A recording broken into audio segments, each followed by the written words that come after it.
All right, we are live on air. Welcome everybody to the start of the period of review for 2018. Hi, Connor. Or is that's Cam. Hey, Cam. He's working. He's working. He's slave labor at the compound going on right now. All right, welcome everybody. This is the second edition period of review kicking things off this year. I am Maggie Geppert, currently vice chair of the continuing committee. And hopefully after the period of review, my title will change to executive officer. If you all haven't taken a look at the bylaws of the continuing committee version 1.0, I highly recommend that you go to the article where they're posted and take a look. The Trek CC Board of Directors is planning to implement the bylaws tomorrow, January 20th, 2019 at 9 p.m. Eastern Standard Time. That is our board meeting. We will be broadcasting live. So I'm just here to start this broadcast out. I will introduce your host now. Chad, go ahead and introduce yourself. Oh, turn your mic on.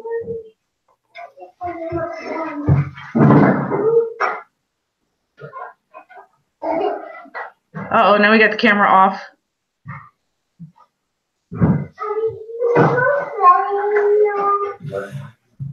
Oh no. It's not a good start when I'm already missing Alan Gould as our host. Or even Ben. Good here. Well, Chad and I did have a successful hangout the other day. It was fine. So I'm not sure what's happening now. We'll go ahead and introduce our other guests then. I'll start with brand manager Ross Fertel. So Ross, go ahead and introduce yourself. I'm Ross Fertel, second edition brand manager for 24 hours. Then tomorrow night I will become director.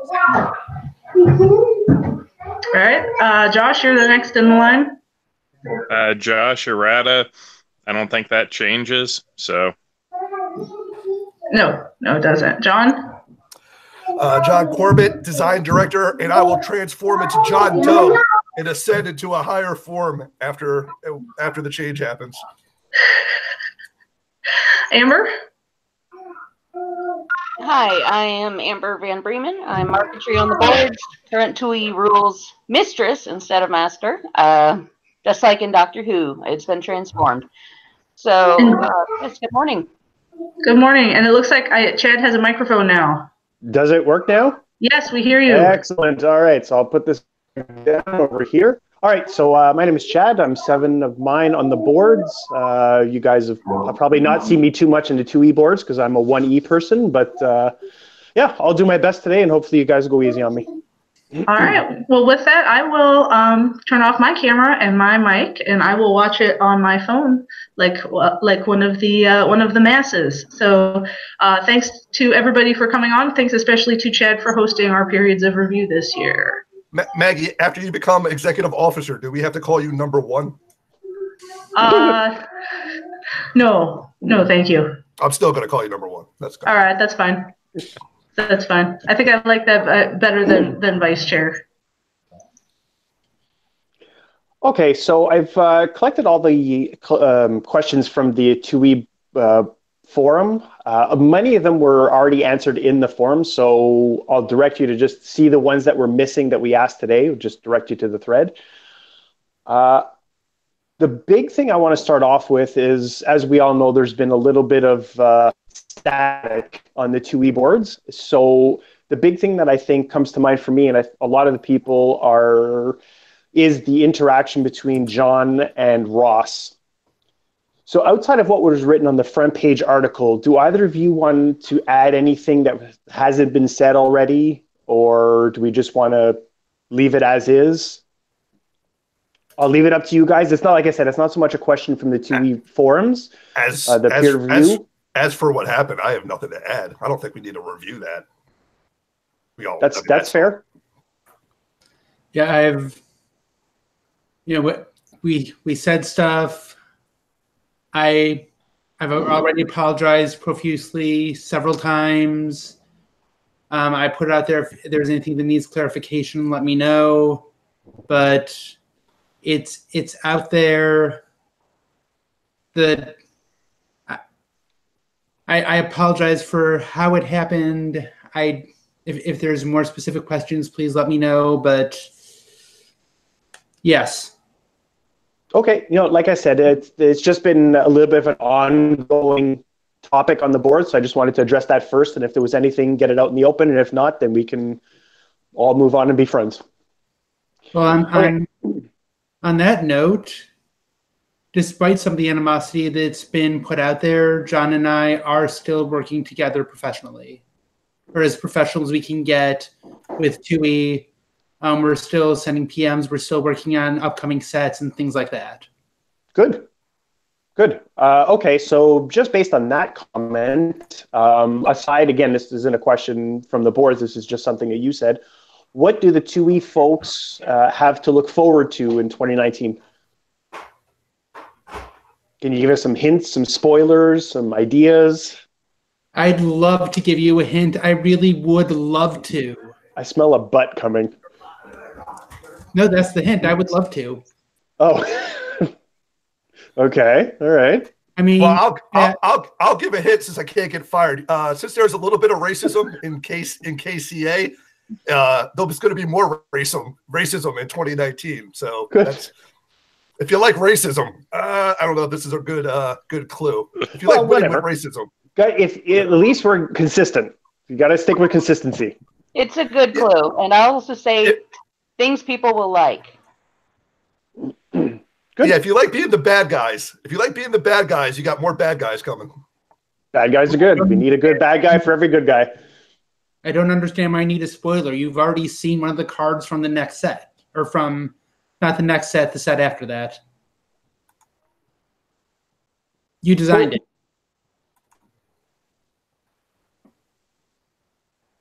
Okay, so moving on. The first question is going to be from board member Honest.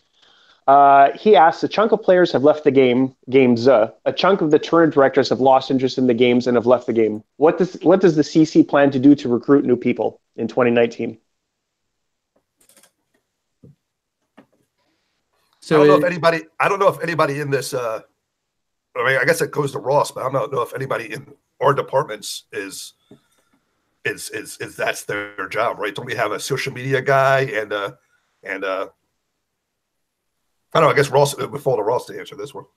Yeah, Chad, if you don't mind me kind of bringing this in with the enthusiasm question we also had. Yeah, no, go ahead. So there was also someone put on something about not feeling enthusiastic, and someone else had a +1. Yeah, that was Nikki Yank. Yeah. Nikki Yank had the question about enthusiasm. So I have one of the things that I've been very neglectful on is posting, both on the forums and just general articles letting people know what's going on. Also, the Domino's Pizza Tracker, I haven't been too good with keeping up on that, but I have started to be a little more active on the forums. I'm hoping that'll bleed into a little more stuff going on. And then I've also started doing some weekly updates on the main page. And with that, I'm specifically focusing on things that if you just check the main page, you won't see. So right. I'm trying to bring things up to the forefront that you're not seeing, as well as once you go someplace, there's something for you to do and people for you to engage with. Okay. Oh, John just appeared on my phone. Is he saying something or no? I think he's just moving. All right, good. Adjusting. Josh or Amber, either one of you have anything to add? I got nothing.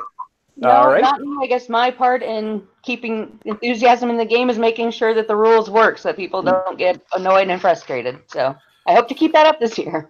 Fair enough. Yeah. I mean, this is a period of review, and we always go, what can we do in the future? We had this question a lot. And they finally have a good chief ambassador. Not that the other one wasn't good, but the ambassador program for 10 years has always kind of been I never seen the benefit of it. I told this to Mike Shea when he took the job. But if there's someone who has got the spirit, it's Mike Shea. So I guess the answer is just do whatever Mike Shea says. And that's whoever his boss is, just do what he says. That's how you leave it to the ambassador to promote the game.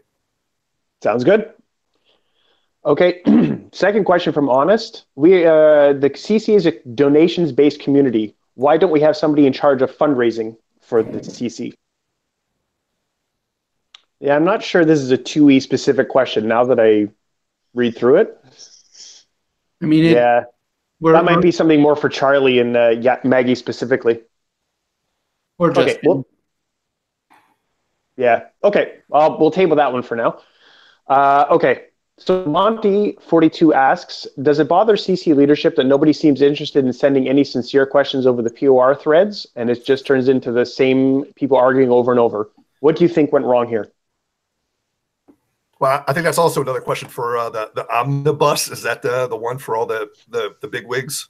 While I do agree, it mostly seemed to stem from the 2E side of the boards, so that's why I left this question in. Because the 1E board seems to be a little bit more calm, and again, that's not casting any accusations against anybody.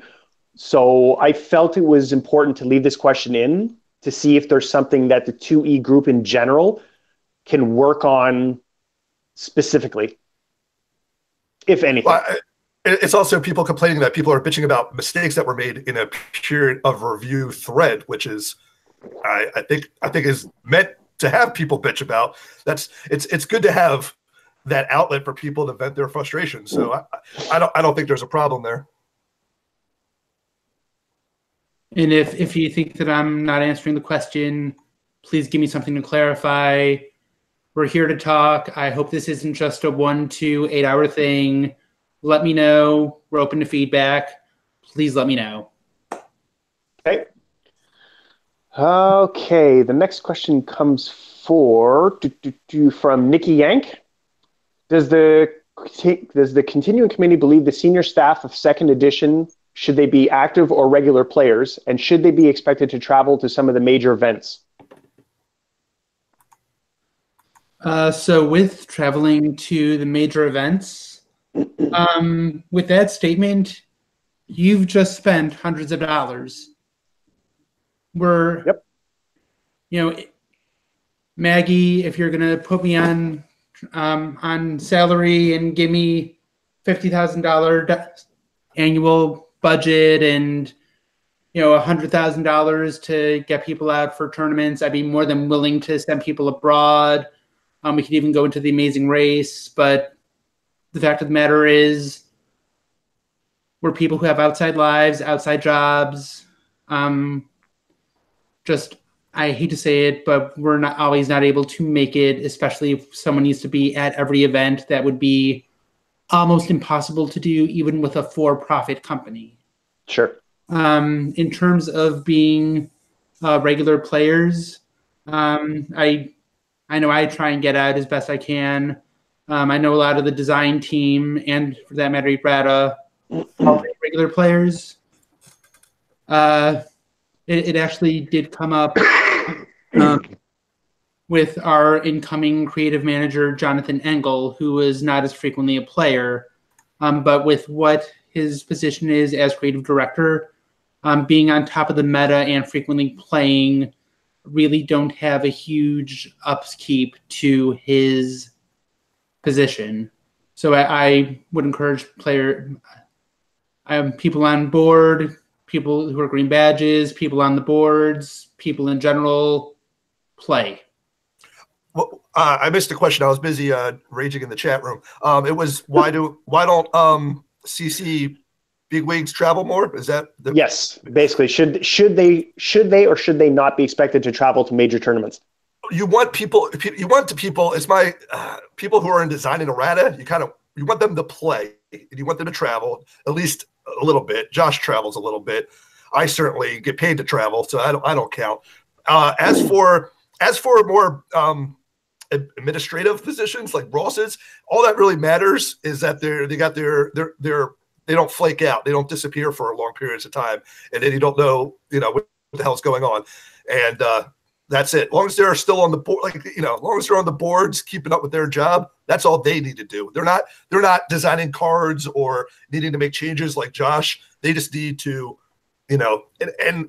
Ross travels in his sphere. I mean, he plays locally, but you can't put a gun to anyone's head and make them travel. Now, everybody should be able to at least travel to one event a year if you're you still want to be part of this silly, stupid game, you should at least make the effort to get to one long drive or short flight a year. So that just goes to everybody. But as for CC administratives, just as long as they're on the ball and they're on the website doing their nerd job and don't disappear for months at a time, that's all that matters. Now, on errata and design, yeah, probably. It helps if they play and are more familiar so they know what's needed in the game. Creative on the 2E side, as most of the time titles and lore and picture don't affect gameplay. Yeah, I'd be more willing to let that slide. On the 1E side, yeah, having some random word in there makes all the difference for a dozen different cards. But again, what John's at, as long as everybody's kind of in touch with it and getting their stuff done, I wouldn't say make it a specific requirement, but make an effort if possible. And some people just live in bad places to travel, or like Maggie travels because she lives in Chicago. I travel because I live in Texas. Some people, if you live on the West Coast, it's a pain in the ass. It's just real. Yeah, I live on the East Coast of Canada, so yeah, traveling into the States to go down to Orlando or something or Texas would be somewhat more difficult than some others. I'd like to interrupt this period of review to bring up the dojo. The dojo is a Discord channel using cutting-edge Discord technology. There's a lot of people there for casual games, a lot of people there for tournaments, a lot of people there in general. The dojo, established 2018. Is this a commercial? Yeah, Is this a podcast commercial? It sounds like an infomercial. Did TK pay you? Are you making money off of this? I don't blame you. Actually, I had to pay him for that. You need a little bit more Johnny Cab in your voice. Dojo 2019. If you start selling Sherry's berries, I'm gonna drop out. Okay, so the next question is from Nator Rhett. Is Excelsior format dead? There's a couple more questions, but I'll just leave it at that for now. Excelsior isn't dead. The person who was running it had to stop running it.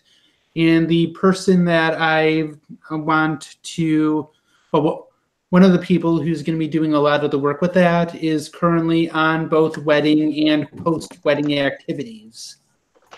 So I am hoping to work with him on getting that back up. We do want to have a little more push from the committee on that. It was just one of the things that... Hold on. Sorry to interject. You want more of a push for Excelsior? I mean... at this point, aren't we throwing good money after bad? Well, in terms of a limited format, Excelsior is probably as good as we can get. There's a lot of good stuff in there, especially from the rule side. A lot of that stuff helps get us into a nice, tight game. And as someone that didn't give enough support and love to it when it first came out, I do want to see if we could give it a little more love. Excelsior didn't get enough love and support the first time it came out? Okay. I know we had bigger plans for it when it came out. Those plans didn't happen. So yeah. I'm just hoping this year we can give it a little more of an oomph and see what happens with it with year 2. Did it look like there was enough of a demand for it the first time around? I mean, I'm asking an honest question. Like, do you think there's a market for it? The problem with that is the Excelsior brand was there to make up for the Academy brand, which was flailing even more. And there were a lot of people asking for a limited format. There were people who just wanted a 500 card pool to mess around with. It's very much new player friendly. You don't have to worry about these tens of thousands of cards. Here's 500. It's just going to be. But I know, but that was sold a year ago, and it was demoed at World. I remember not in 2017. It was demoed everywhere, every big event. I played them, and people. I mean, we got them out to as many people. We had big events. We had one. We demoed it at Orlando. We demoed it at the first Texas Masters. So you got it out to as many people as you can get it out to in person, and it was out there. It had a substantial push online. So if that wasn't enough, I kind of feel you're just going to be shoving it down people's throats, and sometimes you just gotta.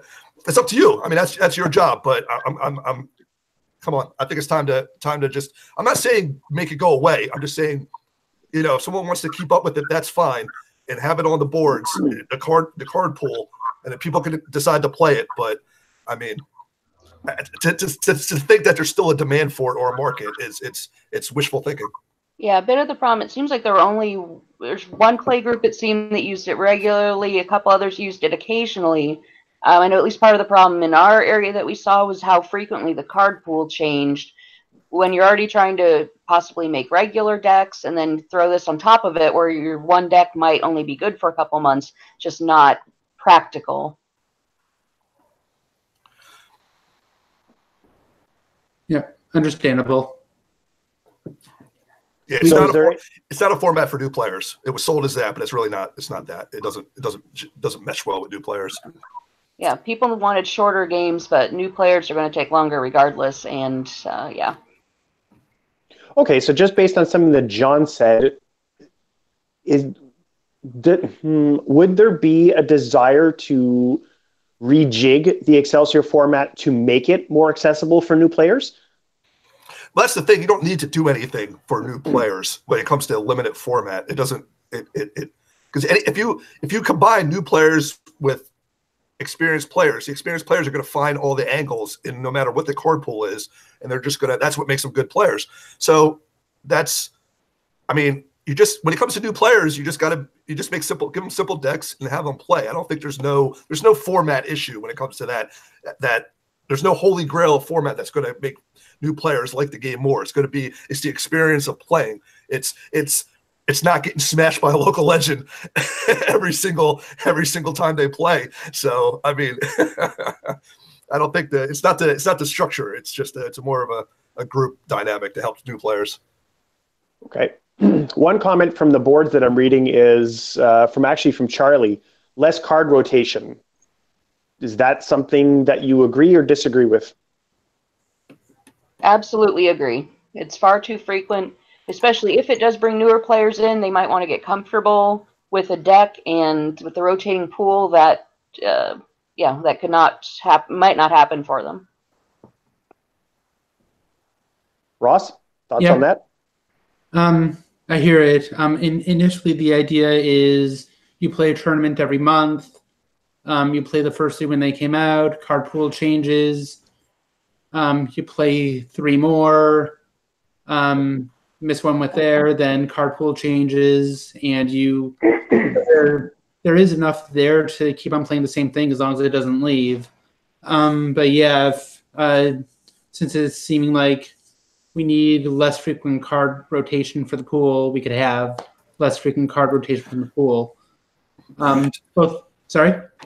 I was saying, just in the chat room now, we had someone go, "Oh, it's a great idea, but there's not a lot of interest in it." And then someone else said, "A little piece of my soul died when I built an Excelsior deck." So you're going to have, just like everything else, you're going to have people who love it, sure, people who don't like it. So just leave it as an option. Say, here's the card pool. If someone wants to update the card pool every year, I think every year probably would be I guess I don't leave that to people like Amber who keep up with that.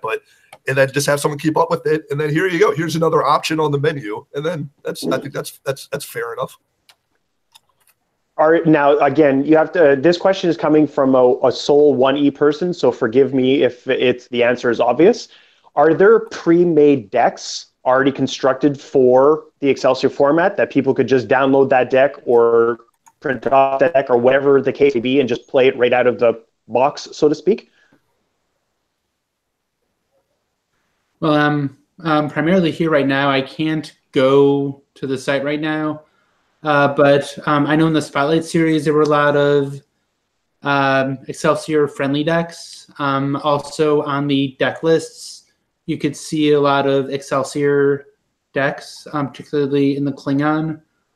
With the Klingons, I know there's a few there, because a lot of them do have the word Excelsior in the card title when they're specifically for that format. Now that I think about it, the Spotlight even had some Excelsior-friendly decks for things that weren't in Excelsior.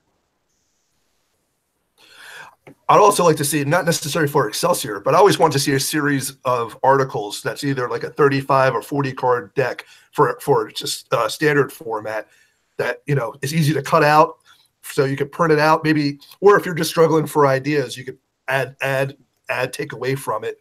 and just simple, good, decent deck ideas. So yeah, if you're a 1E guy trying to show up to a 2E tournament and support them, but I don't think it has to be a specific format. Just people can, just let's start having articles with nice, easy decks for people. And, I don't know. I'll be out of a job soon. Maybe I'll look into that. Maybe I'll. I was just going to say, John, that sounds like a volunteer. I don't know. No, don't volunteer me for anything. Or something like, hey, Chad, welcome aboard. Here's the deck. Here's the cards. Right. Figure it out. Deep end. Yeah, well, actually, I would volunteer people who are on the Speed Dead thread to make those decks, and because what you give a new player anyway, you give them a speed deck with 3 escapes and 35 cards. That's your answer. Okay, so moving on, the last question I have is actually from the chat room. I will word it differently than it was presented, but there was a question with respect to Ross and what his job is right now. Okay. So what I've pretty much done is I've let the departments do their thing. Design designs, creative rights, erratas, and rules. I just process the paperwork. Make sure that everything's going all right. Send stuff out to departments when they need to. Then put a gun to everyone's head, tell them to finish up their work. After that, everyone signed off, send it off and watch through production. That's the big part of what I do. So if you think that I'm designing cards or writing lore or anything like that, it's not the case. I've got the departments, they do their job, and if for some reason they start to slack, I'll send them a PM email or a snake in a bag. I also doing a lot of article writing behind the scene and general promotion of things. There's that blog that I started up last year that if you haven't read it, please do so. Just a lot of behind the scenes admin stuff that I think a lot of people would find really boring, but I, for some reason, don't. He also kills for the dojo. Right. Well, I told him to always be closing, so I can't yell at him for that. But Ross, you have some angry people in the chat room. I don't know if the host wants to field those questions, but they are. Yeah, I'm struggling whether I should. No, good host. The mob is angry. They got their torches lit. Let's not ignore the people who are very upset. I mean, it's not about this is the period of review after all. Let's get to the tough. That's questions. fair. Okay, Ross, do you happen to have the chat room open? I do not. You do not. On the Hangout. Okay, so one of the comments that you made was you just let the process work. He owes me $1 for that, by the way. $1. He owes me. I want the TK money. All right. One of the comments in the chat room was you're not letting the process work if you're firing somebody for no apparent reason. I do have reasons, and I'll state that we already tried this. I already tried giving a reason. I've given several reasons. I give them out. I'm called a liar. With that, we're at an impasse. And it's not getting rid of. I don't see it as getting rid of someone who's part of the process. I see it as getting someone else in who could do a better job with the process. I'm not saying that John did a bad job. In fact, I'll say several times that John did a very good job. I'm saying there were some things that John didn't do as well at.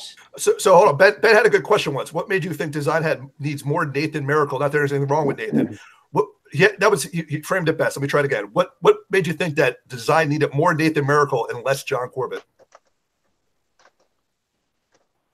This is going to get into talking about things that someone else does better than you. I've already come under fire for this. Chat room's already coming under fire for me as it is. So I would have to say that one of the things that I really like about Nathan Miracle is his ability to get the team together.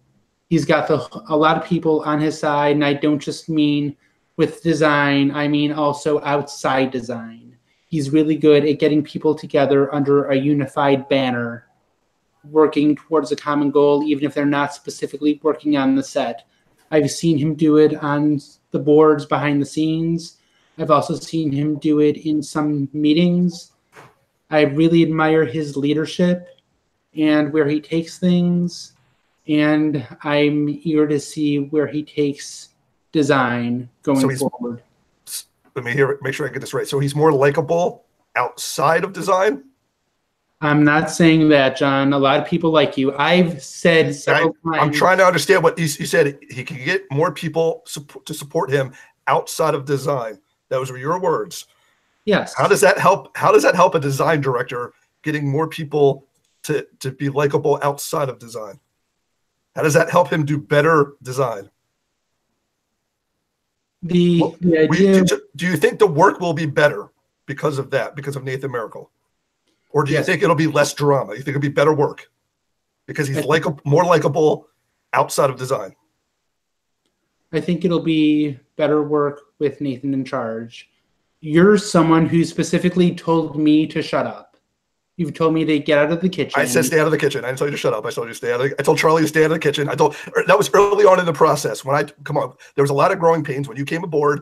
There was growing pains with other designers who didn't, from going from the lead system to the design director system, who were used to lobbying to Charlie to get things done. So I had to tell a lot of people, I had to crack some skulls very, very nicely, saying, let me do my thing. Let's see how it goes. And for the most part, everyone did.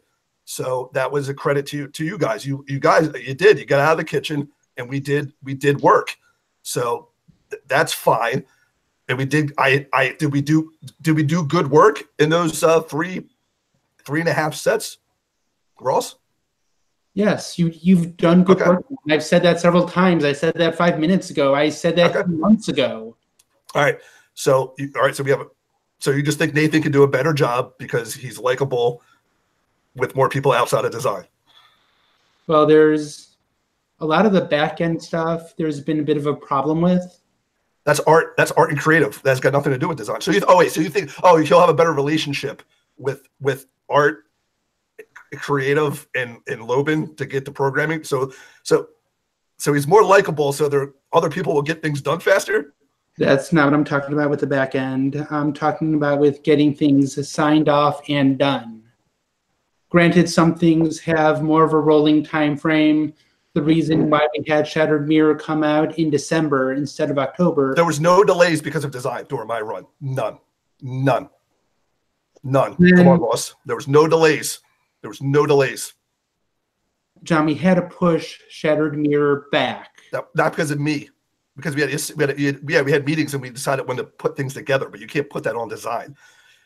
We never had we never had a more regular running operation. We ran like a German train schedule, man. Come on. So that's all right. I don't think there's anything more to say. I think you made your point very clear. So, I mean, I don't, there's no point of us arguing now over our disagreements, but you made your point clear, and that's fair enough. No, you're trying to frame it as I didn't frame anything.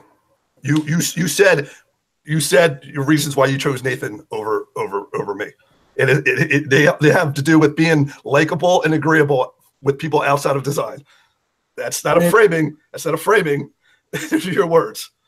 And your words were that design has never been late. Something a week or two? That's something. Hey, we're going to get it done at the end of the month. We just had a meeting. There was never like, hey, I want this done by January 31st, and I didn't have it done by January 31st. If we had a meeting before that and we decided to rearrange a schedule, you can't go back and say, oh, you missed it. You missed a deadline. We never missed a deadline. I also can't change dates on the calendar, especially when you, as leader of design, make decisions for dates that I cannot change unless we have an act of Congress. So how's that going to change with Nathan? I still don't. I'm not fully aware of what you mean. Like what this back end or meeting, because our sets were coming out at a regular pace. Well more regular than they were before the process. So, Then why wasn't Shattered Mirror ready for October? I don't recall. I don't have the information on this, but what deadline was missed?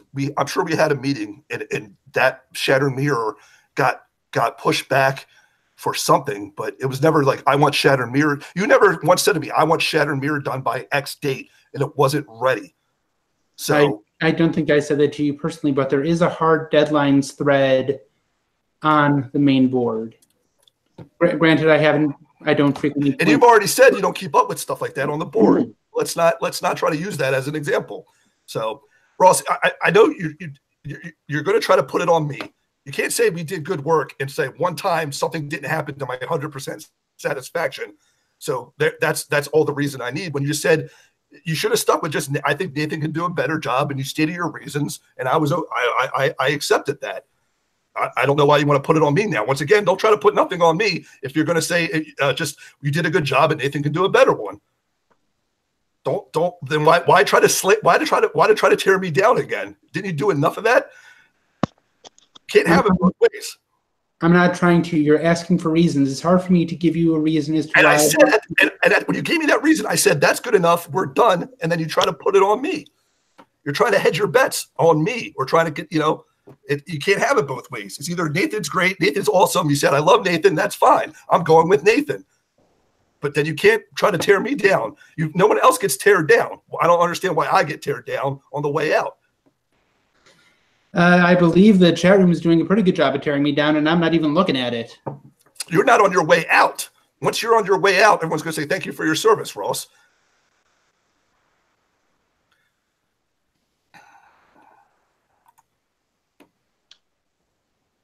All right, then. I haven't seen another question. Okay, hold on. Sasha Kiefer has a question. Can we talk about the problems with the deadlines in playtesting? I'm not aware of does he list any problems? Nothing specific, just in general. I wasn't aware. So when I post a playtest file, I like to give 2 weekends to allow them to test. Unless sometimes I give them one when we're like early on, we're just trying to get to a next version of a set. But I give them 2 weekends to do it.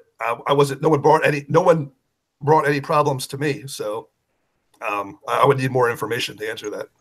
Okay. The one comment I'm seeing is the desire to have more time than 2 weeks.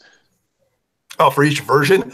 Well, I mean, if they don't get to a version, like I don't demand. No one's got a quota. No playtest team is like you better have something.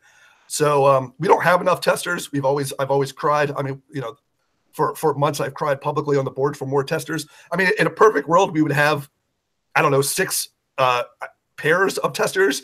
And then so for every 2 weeks, hopefully you get 2 or 3 reports back. And if a team missed a version, it's not the end of the world. So if you stretch out the times between versions, you're going to have less creative process going through it. So so I guess my answer to that is that hopefully they didn't feel pressure to get something done. I never said give me a report.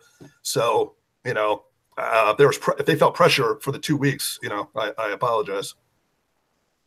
And something you said actually. Sorry. Go ahead, Ross. Yeah, being fair, there's been times when a version is out and people give us feedback on the prior version, which isn't ideal, but it happens, and it still is data to use. Something that John said actually just sort of triggered a memory from, there's a question on the 1E peer review that'll be coming up tomorrow. So I figure I'll ask you here because I guess it applies to both brands. Is there going to be any appetite or desire to have playtesting done online sometime in the near future? Well, there is already a Lackey file that's generated. So that's already there. Yeah, people could play test. Present and past. Hold on. Okay, because I know on the 1E side, there's been no online playtesting. It's only in person. So I just assumed it was the same thing for 2E. That might be incorrect.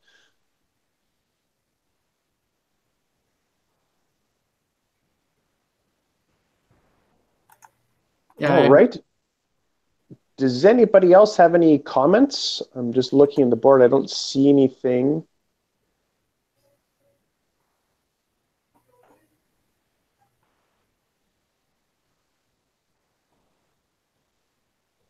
Yeah, I don't really see anything else. Does anybody on the phone have anything to add? I got one. Go Patriots this weekend. Oh, shut the. Yeah, in the Northeast, that's all we see is the friggin' Patriots. Okay, well, if there's nothing else, I'd like to thank Ross and John and Amber and Josh and Maggie for starting up the call, and I think we'll end that here for today. And I'm sure we'll hear some comments about this on the boards. Cool. Thanks for doing a good job, Chad. Awesome. Thanks, guys. Thank you.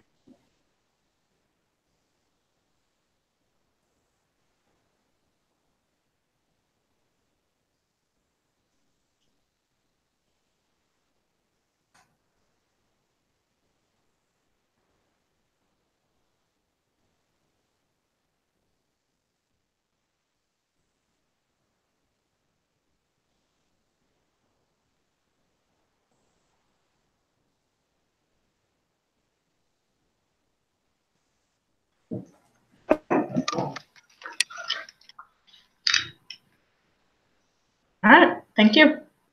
I hope everybody enjoyed the broadcast, and we will see you tomorrow for the first edition period of review.